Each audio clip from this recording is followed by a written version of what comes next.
So that's going to be impacted by decisions about strategy, planning, policy, settings, which determine what infrastructure is needed and when, through to on-the-ground infrastructure procurement and delivery. And as well, there are a number of players in the infrastructure sector. There's central government and its various agencies. There's local government and its controlled organisations. And an important part of the sector is the private sector as well. So the focus of the review is whether a change in institutional arrangements, for example, a dedicated specialist infrastructure body, advising government might improve infrastructure outcomes. But let me start at the delivery end. Infrastructure necessarily involves very lumpy investment. It's big numbers with long-term impact.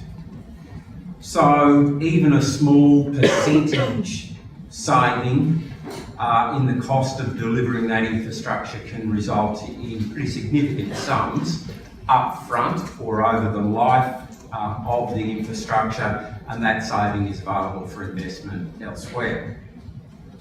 The question is whether at central government level we can harness those sort of savings and produce better outcomes through a centralised expert infrastructure transactional support, not to take over from delivery agencies, but to complement the sector expertise of those agencies with specialist financial risk management transactional support.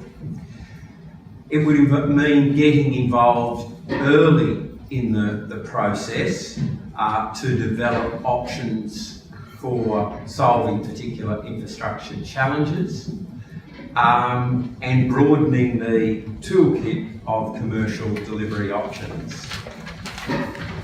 Question 2, whether such transactional support might be made available to local government to assist it with major infrastructure delivery, or to facilitate cost savings through bundling of projects to a level of scale.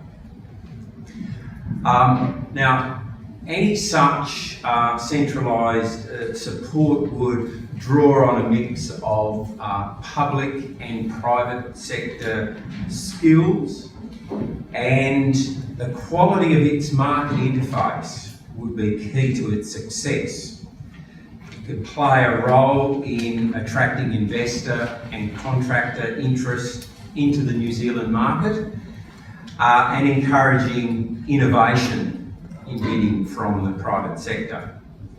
Indeed, could it effectively, or could it allow New Zealand to effectively become part of the larger Australian market, with market settings encouraging seamless movement of capital and resources across the ditch?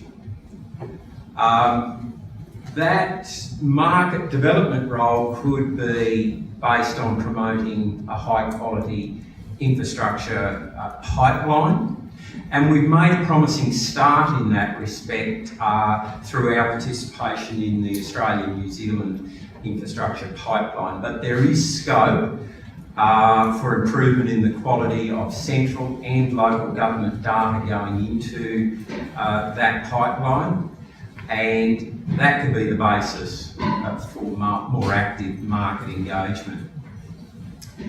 Of course, the pipeline is what links infrastructure planning on the one hand to delivery on the other. And assisting the government to plan for the right projects is even more important than delivering them well. So let me turn to broader policy settings. Infrastructure, by its nature, is a catalyst for economic growth, or it facilitates the delivery of important social services. So getting the planning and coordination of infrastructure programs right can pay even greater dividends in better economic or social outcomes than the savings of better infrastructure delivery. Indeed, is new infrastructure always the right answer? Or can we create incentives to utilise existing infrastructure better?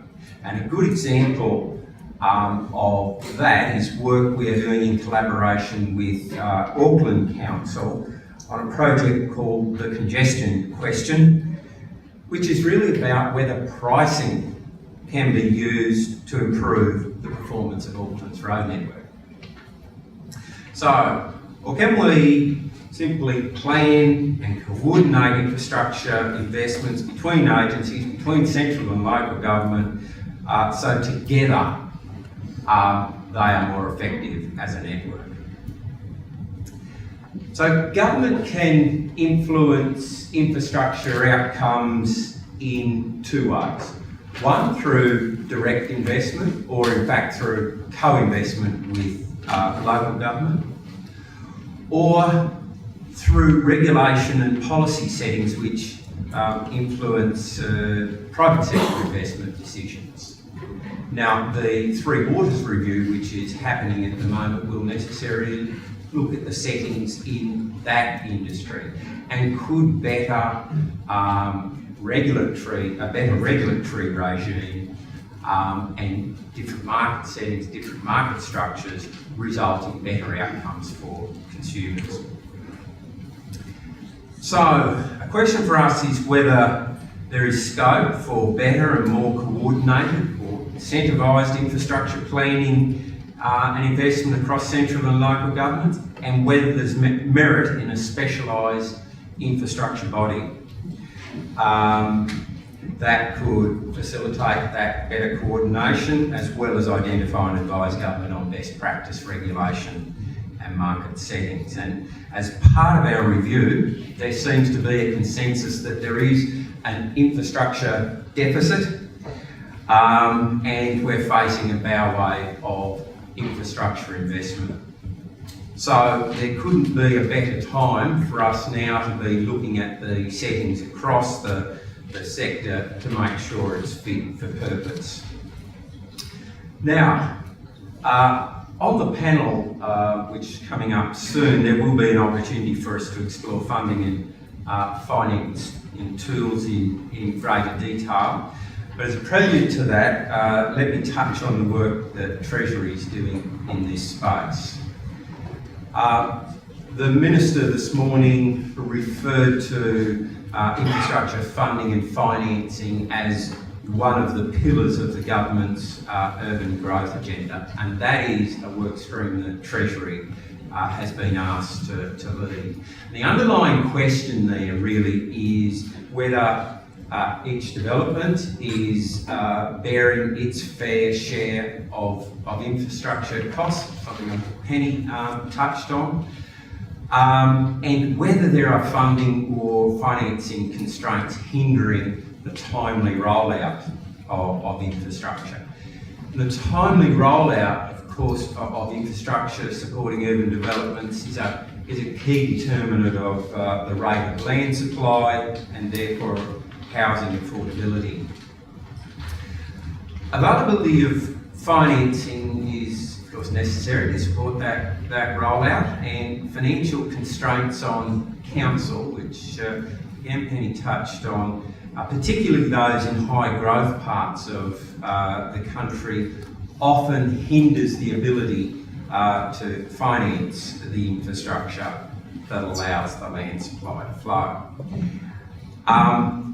And the viability and viable projects shouldn't be held up simply because of council debt constraints. So that's the challenge, and our work explores the potential, therefore, of project financing to diversify the sources of funds. Project financing also necessarily requires a dedicated revenue stream to service that capital, and and a revenue stream is derived from charges for the provision of that infrastructure. And those charges are to develop particular projects, influences the viability of the projects, and so provides an important signal as to which projects should proceed and when. And so there's an efficiency, an economic efficiency element to this work as well. As no doubt will be canvassed in the panel discussion, there is no shortage of investable capital. The challenge is about identifying efficient financing structures that enable responsive infrastructure rollout and efficient pricing, ensuring that the highest value projects are developed in response to demand. So I look forward to discussing those in more detail with the panel. Thank you.